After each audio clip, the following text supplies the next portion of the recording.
En este video te voy a contar qué fue lo que hizo Macri con la economía. La deuda, el FMI, el ajuste, todo. Mirá. Para entender la economía argentina, primero hay que entender cómo funciona la economía de cualquier país. Se divide en dos sectores, el público y el privado. O sea, el gobierno y todo el resto. Las personas y las empresas. Al gobierno le entra plata. Más o menos el 90% de lo que entra es por impuestos. Y con esa plata que entra tiene que bancar todo esto. Jubilaciones, transferencias sociales, salarios estatales, subsidios, seguridad y obra pública. También educación y salud, pero de eso se hacen cargo las provincias más que nada. Ahora, si con lo que un país recauda de impuestos puede pagar todo eso y encima le sobra plata, tiene lo que se llama superávit fiscal. Si no puede pagarlo, que es como cuando vos no llegás a fin de mes, tiene déficit fiscal. Bueno, ese es el Estado. Después está el sector privado, que son todas las personas y empresas del país que producen cosas y ofrecen servicios. Cuando producen, pagan impuestos. Cuando consumen, pagan impuestos. Cuando venden acá o afuera, también pagan impuestos. O sea, las personas trabajando generan riqueza para ellos y para el Estado. En 2015, en Argentina, el sistema estaba roto, a punto de explotar. Ese año le entraban al Estado 1.200.000 millones de pesos. Y mirá, acá hay exactamente 1.200 porotos que representan esa plata. Y así es como se los gastaron. 535 en jubilaciones y pensiones, 320 en transferencias al sector privado, 200 en salarios y gastos de funcionamiento del Estado. Y 160, no alcanza para la obra pública. Es más, me faltan 15 porotos. Y 26 más para las AUH. Y otros 24 para financiar a las empresas públicas que pierden plata. Y 47 para las universidades públicas. 27 para transferencias a provincias. Y 70 para bienes y servicios, que es todo lo que se necesita para funcionar. Y 18 más para otras cosas. Tener porotos rojos significa que había déficit fiscal. Y en 2015 fue de 224.000 millones de pesos. El Estado gastó un 20% más de lo que recaudó ese año. Pero ¿cómo seguía funcionando el país entonces? ¿De dónde sacaban la plata? Bueno, subieron los impuestos. Y también inventaron nuevos impuestos. Un sistema de retenciones móviles para determinados productos. El recargo por compras con tarjeta de crédito o débito en el exterior. Bueno, todo eso era para que el Estado pudiera recaudar más plata para financiarse. Pero necesitaban más todavía. Entonces le ordenaban al Banco Central que imprimiera. Imprimir plata genera inflación. También agarraban plata que era de instituciones del gobierno, como ANSES o el Banco de la Nación.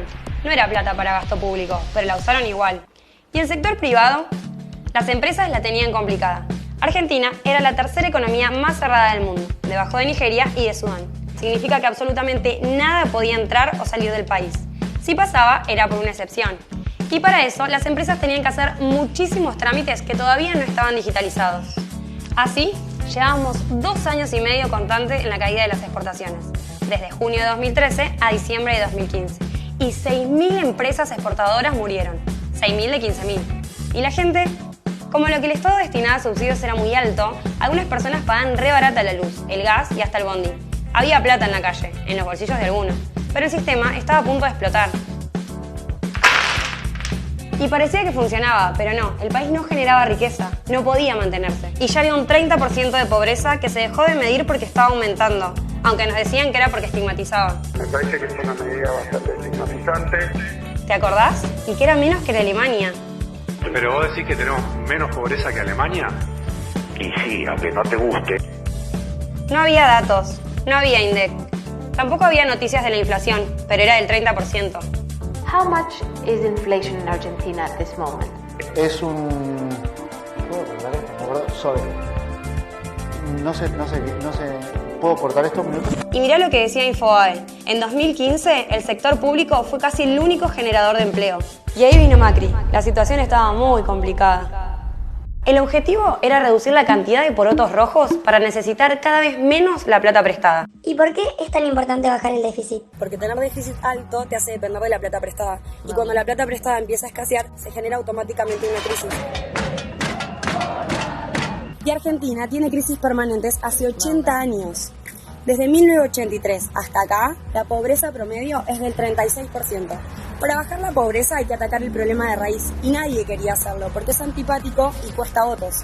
Había que bajar el déficit, y Macri hizo esto, teniendo 2 opciones. Era shock, que es cortar el gasto de una para cubrir el déficit, o gradualismo, que es pedir plata prestada para cubrirlo e ir bajando el gasto de a poco. Decidir por gradualismo. ¿Quién prestó la plata en 2016? Vos, una pyme argentina, una empresa de Estados Unidos o tu amigo brasilero. Un bono es un papelito que emite el gobierno y dice algo así: si vos me das esta plata, yo dentro de un tiempo te devuelvo tu plata más este porcentaje. Ese bono lo puede comprar cualquiera. ¿Y cómo se bajó el gasto? Volvamos a los porotos. El gasto social no se tocó, ni las jubilaciones, ni las AUH. El gasto se bajó fundamentalmente por estas tres cosas. Subsidios. Eran muy grandes y estaban mal distribuidos. Sí, eso fue el aumento de las tarifas. Obra pública. Se dejaron de elegir proveedores a dedo. Hoy estamos pagando 35 o 40% menos por tramo de autopista, por ejemplo. Y empleo público. De 2005 a 2015 se había duplicado a nivel nacional y había crecido 40% total, incluyendo provincias. Así que se redujo cerca del 20% la cantidad de empleados. ¿Y funcionó? Mauricio Macri consolida su poder en Argentina. 1.900.000 personas han salido de la situación de pobreza. Esto marca un punto de inflexión para el gobierno argentino. Aumentó la inversión extranjera directa en la Argentina. Y veníamos bien, pero de golpe pasaron cosas. Re bien veníamos, pero posta, todo esto pasó en un lapso de 4 o 5 meses. El campo sufrió la sequía más grande en 50 años. Esto significa menos ingresos, porque Argentina no podía venderle tantos granos al mundo, o sea, menos porotos. Además, si el productor no exporta, no le afecta solo a él.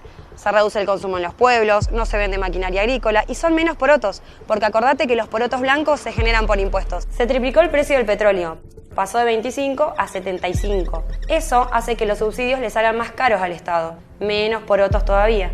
La Reserva Federal, que es como el Banco Central de Estados Unidos, subió la tasa de interés. Eso quiere decir que empezó a pagar más por la plata que le depositaban ahí. Así que muchos que tenían plata en Argentina la sacaron y la pusieron allá. Además, que la Reserva Federal mueva la tasa de interés no es algo común y genera pánico. El dólar pasó de 20 a 40 en pleno quilombo. ¿Por qué subió? Y por todo esto que pasó, había menos dólares y más gente los quería. Es oferta y demanda. Si hay menos disponibilidad de una cosa, empiezan a subir su precio. Con este panorama, lo que buscó Macri fue contener la situación y volver a la estabilidad. Para eso hizo todo esto. Subieron la tasa de interés. Esto era para que convenga más tener pesos que comprar dólares.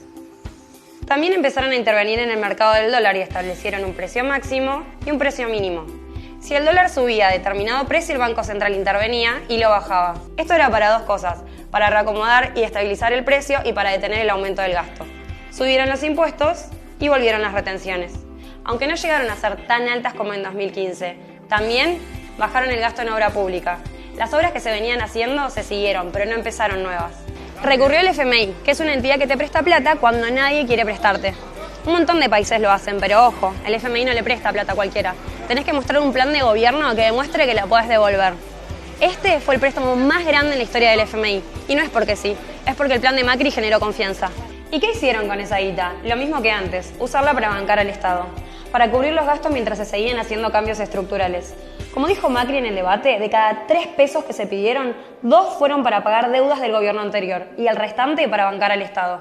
Y el nuevo plan estaba funcionando. Desde agosto de 2018 la economía estaba creciendo. Y aunque no te hayas dado cuenta, en julio los salarios aumentaron el 3% más que la inflación. El dólar se mantenía estable y la inflación había empezado a bajar. En julio era el 2,2% y se preveía que para agosto sea menos del 2%. Pero pasaron las PASO. Y no hay razones macroeconómicas para explicar por qué el dólar pasó de 40 a 60 en una mañana. Ni sequía, ni tasa de interés, ni nada. Lo que sí pasó es que la noche del domingo 11 de agosto, cuando el resultado fue tan diferente al esperado, todos, en la cama cenando, mirando la tele, dijimos, 15 puntos, ahora se va toda la mierda. Y así fue. La economía también es confianza, y la idea de que vuelva el kirchnerismo generó muy poca confianza entre la gente. No lo digo yo. Mirá este cuadro, son los dólares que estaban depositados en el sistema bancario. Desde que entró Macri, había cada vez más, hasta que llegaron a su máximo en 2019, justo antes de las PASO. Y así es como bajaron cuando todos empezaron a retirar su plata el otro día. Macri no rompió la economía, estaba rota hace años. Por eso alguien que tiene más de 40 ya vivió como 3 crisis, siendo que en otros países pasa una vez cada siglo. En Argentina hay 2 tipos de gobierno. Uno que se preocupa por el presente y conservar el poder, y otros que piensan y diseñan un futuro para el país. Yo prefiero lo segundo, y por eso voto a Macri.